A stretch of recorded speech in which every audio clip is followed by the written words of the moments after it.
तो क्लास अब हम सीखेंगे हमारे दूसरे सब टॉपिक के बारे में जिसका नाम है प्रोफेज वन। प्रोफेज वन एक ऐसा फेज है मेयोटिक डिवीजन का जो कंपैरेटिवली बड़ा होता है और ज़्यादा कॉम्प्लेक्स होता है जब हम इसे कंपेयर करते हैं माइटोसिस के प्रोफेज से।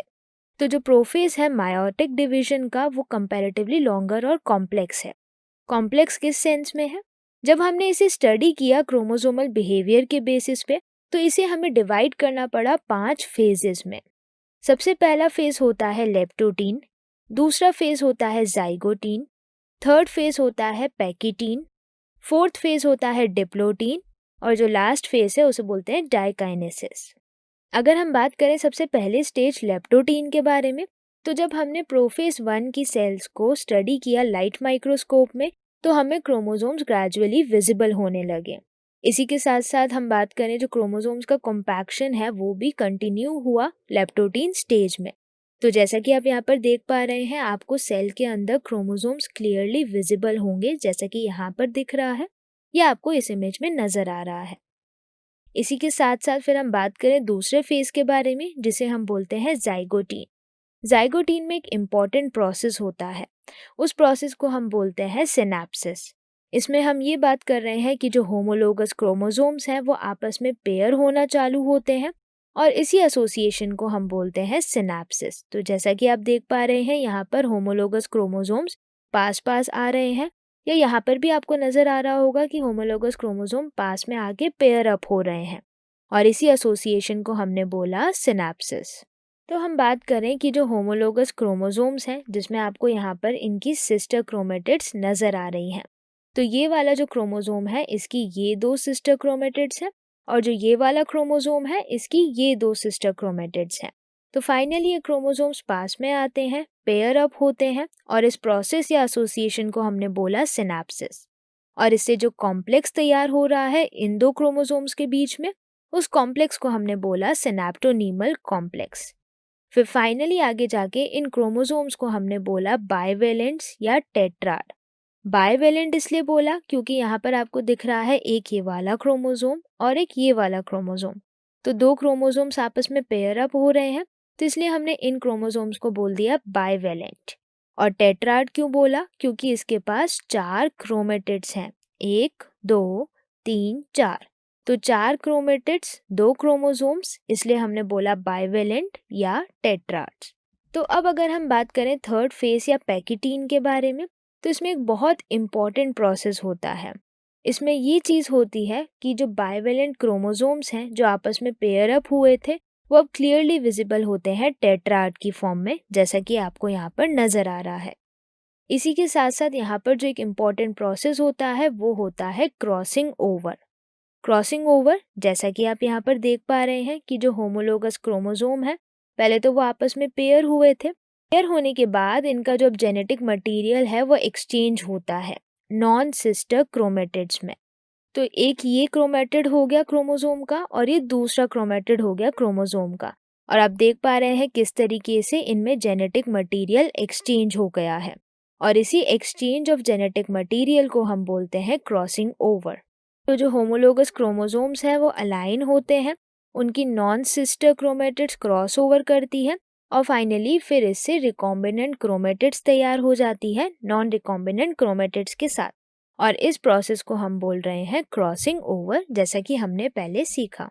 तो ये जो क्रॉसिंग ओवर का प्रोसेस है, ये क्रॉसिंग ओवर के प्रोसेस में हमें मिलता है एक रिकॉम्बिनेशन नोड्यूल, एक ऐसी जगह पैकिटीन स्टेज में जहाँ पर ये क्रोमोसोम्स आपस में क्रॉस ओवर करते हैं। और फाइनली ये जो प्रोसेस होता है ये एक एंजाइम की मदद से होता है जिसे हम बोलते हैं रिकॉम्बिनेस। तो जो क्रॉसिंग ओवर है वो एक एंजाइम मीडिएटेड प्रोसेस है, यानी एंजाइम की मदद से हो रहा है और इसमें जो एंजाइम इन्वॉल्व है उसे हम बोल रहे हैं रिकॉम्बिनेस एंजाइम।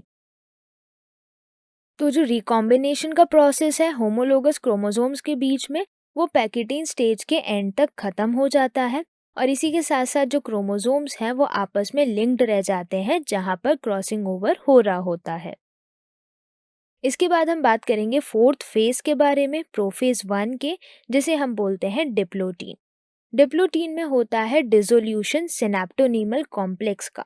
तो जो सिनेप्सिस या सिनेप्टोनीमल कॉम्प्लेक्स बना था वो धीरे धीरे अब डिसॉल्व होना चालू होगा, और जो रिकम्बाइंड होमोलोगस क्रोमोसोम है जो बाइवेलेंट की फॉर्म में थे वो अब एक दूसरे से अलग होंगे या सेपरेट होना चालू होंगे, लेकिन एक जगह को छोड़ के, और वो जगह होती है क्रॉसओवर।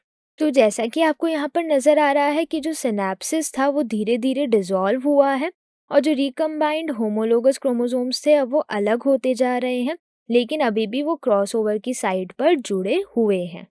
तो हम बात करें जो डिप्लोटीन है उसमें जब डिसोल्यूशन होता है सिनेप्टोनीमल कॉम्प्लेक्स का, तो जो क्रोमोसोम्स जब अलग होने लगते हैं तो यहाँ पर हमें एक एक्स शेप स्ट्रक्चर दिखता है, और इस एक्स शेप स्ट्रक्चर को हम बोलते हैं काइज़मेटा।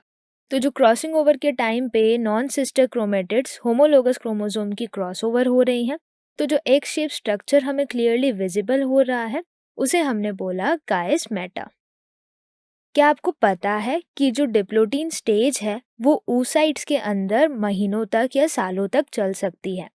तो कुछ वर्टिब्रेट्स की जो oocytes होती है उसमें डिप्लोटीन स्टेज तक सेल डिवीजन रुक जाता है और वो महीनों तक या सालों तक लास्ट करता है। इसके बाद हम बात करेंगे लास्ट फेज के बारे में जिसे हम बोलते हैं डायकाइनेसिस। डायकाइनेसिस में होता है टर्मिनलाइजेशन काइज़मेटा का।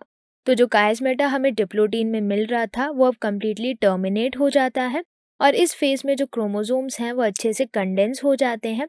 मियोटिक स्पिंडल जो है वो असेंबल हो जाते हैं ताकि वो होमोलोगस क्रोमोसोम्स को अब सेपरेट कर सकें आगे की स्टेजेस में। तो हम बात करें एट लास्ट जो मियोटिक डिवीजन में प्रोफेज 1 है उसमें होता है न्यूक्लियोलस और न्यूक्लियर एनवेलप का डिसअपियरेंस। यानी जब डायकाइनेसिस खत्म होता है तो जो न्यूक्लियोलस और न्यूक्लियर एनवेलप है वो डिसअपियर हो जाते हैं, ब्रेक डाउन हो जाते हैं, और फाइनली जो डायकाइनेसिस फेज है प्रोफेज का वो ट्रांजिशन को दिखाता है मेटाफेज की तरफ।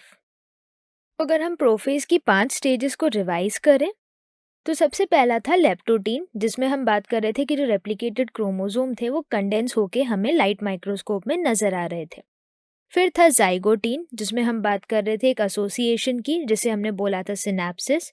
एक सिनेप्टोनीमल कॉम्प्लेक्स बन रहा था होमोलोगस क्रोमोसोम्स के बीच में जिसे हमने बोला था बाइवेलेंट। फिर हम बात करते हैं थर्ड फेज की जिसे हमने बोला था पैकिटीन, जिसमें जो बाइवेलेंट बने थे उनमें अब क्रॉसिंग ओवर होती है। उसके बाद बात हुई थी डिप्लोटीन की, जिसमें हम बात करते हैं कि जो क्रॉसओवर क्रोमोसोम्स थे अब वो अलग अलग होने लगते हैं और हमें एक एक्स शेप स्ट्रक्चर नजर आता है जिसे हम बोलते हैं काइज़मा या काइज़मेटा। और जो सिनेप्टोनीमल कॉम्प्लेक्स है वो धीरे धीरे डिसोसिएट होने लगता है। और जो लास्ट फेज था उसे हम बोलते हैं डायकाइनेसिस, जिसमें जो न्यूक्लियर मेम्ब्रेन है उसके फ्रेगमेंट्स नजर आने लगते हैं, और ये ट्रांजिशन को शो करता है मेटाफेज की तरफ। तो अगर हम मायोसिस 1 के प्रोफेज 1 को यहाँ पर वीडियो के थ्रू रिवाइज करें तो जैसा कि आप यहाँ पर देख पा रहे हैं जो सबसे पहली स्टेज थी लेप्टोटीन, उसमें हमें क्रोमोसोम्स कंडेंस होते हुए नजर आते हैं। इसी के साथ साथ फिर होता ये है कि जो होमोलोगस क्रोमोसोम्स हैं वो आपस में पेयर अप होना चालू होते हैं, और इस एसोसिएशन को हम बोलते हैं सिनेप्सिस। सिनेप्सिस के बाद फिर हम बात करते हैं कि जो नॉन सिस्टर क्रोमेटिड्स हैं होमोलोगस क्रोमोसोम की वो आपस में क्रॉस ओवर होने लगती हैं और अपना जेनेटिक मटेरियल एक्सचेंज करती हैं, और इसी वजह से वेरिएशंस आते हैं। फिर इसी के साथ साथ हम बात करें जो न्यूक्लियर एनवेलप है वो धीरे धीरे डिसइंटीग्रेट होना चालू होती है, और जो सेंट्रियोल्स हैं वो ऑपोजिट पोल्स की तरफ मूव करना चालू करते हैं, और ये चीज़ दिखाती है transition to the next stage जिसे हम बोलते हैं मेटाफेज 1।